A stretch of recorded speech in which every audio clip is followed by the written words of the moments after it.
Odbojkarice v drugi državni ligi so odigrale tekme 18. kroga in prav v tem igralnem dnevu so odbojkarice iz Slovenske Bistrice igrale zelo pomembno srečanje za obstanek med drugoligaško druščino tudi v naslednji tekmovalni sezoni. Odbojkarice iz Šoštanja so bile tokrat zelo motivirane, da tekmo v Slovenski Bistrici obrnejo sebi v prid. In prav slednje so tudi potrdile na igrišču ter s 3-0 slavile zmago, ki jim daje upanje do obstanka v tej ligaški konkurenci. Upali smo na zmago, dobili smo jo, res smo si jo neskončno želeli, ker nam pomeni vse. Če danes ne bi zmagali, bi bilo verjetno konec za nas, za drugo ligo. Ampak na srečo smo se spravili skupaj, smo odigrali kot ekipa in smo dosegli to, kar smo si res želeli. V prvem nizu so gostje vodile 18-21. Po time-outu na zahtevo trenerja Marka Pongračiča so se gostiteljice vrnile v niz.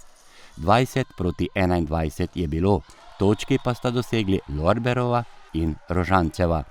Iz začetnega udarca pa je na 22-22 poravnala Škornikova. Gostje so po uspešnih točkah Podvratnikove povedle 22-24.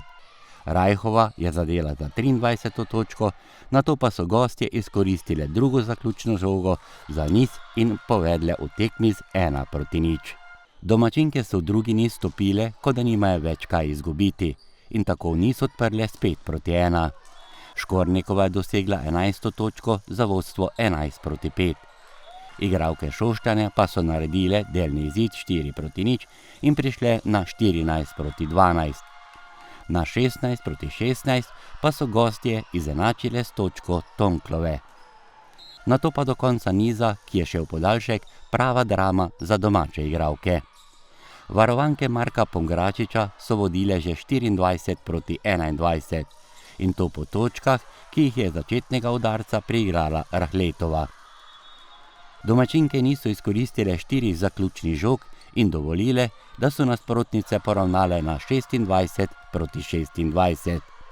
In tako z 2 točkama dobile podaljšani niz 26-28 in vodstvo v tekmi z 0-2. Vse smo dali se od sebe, potrudili smo se po najboljših močeh.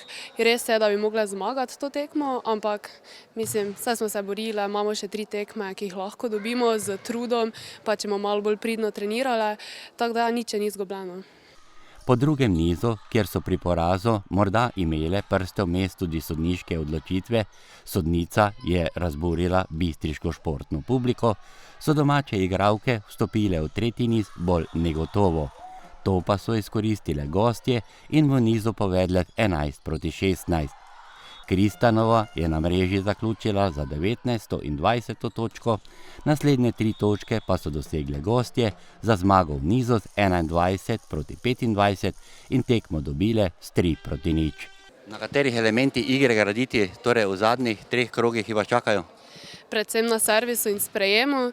Napad ni tako slab, ampak pač vse se začne pri sprejemu, da lahko pol napad in igra dalje.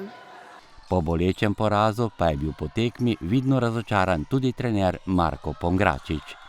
Ja, tekma zelo pomembna, vidi se, da je njihova ekipa izkušenejša, imajo starejše igralke, pod tem pritiskom niso klonile.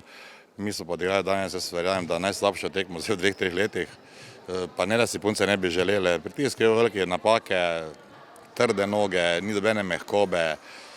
Tisto, kaj se dogovorimo taktično, se v 2 sekundah pozabi. Tako pa če je športu, ko je neki pritisk, stvari tako enostavne. Vzvodno, mogoče nekomu zgleda zelo. Bom rekel, kako so punce nevigrane ali pa zgubljene na momente, ampak to je tisti pritisk, ko je vsaka žoga pomembna. 2 seta zgubiš na razliko, še pritisk se poveča in onim še nekaj rata in je hitro 3-0. Čeprav mislim, da rezultat tega ne kaže, so toliko boljši od nas. In kako v prihodnost bistriške ženske odbojke gleda strateg domače ekipe?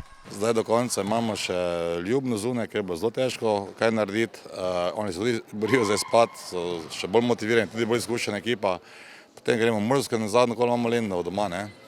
Vsaj 1 zmaga, morda je bila celo najlažja doma z Lendavo zadnjo kolo, ker oni bo v vsakem primeru že takrat verjetno 4. ali 5. se ne bo za nič šlo. Bi nam še verjetno garantiralo obstanek, sicer pa če bo ta črni scenarij, da izpademo v 3. ligo, bomo pač določenim starejšim igralcem zahvalili, z mlado ekipo gremo naprej in treba se prišli zopet v drugo ligo.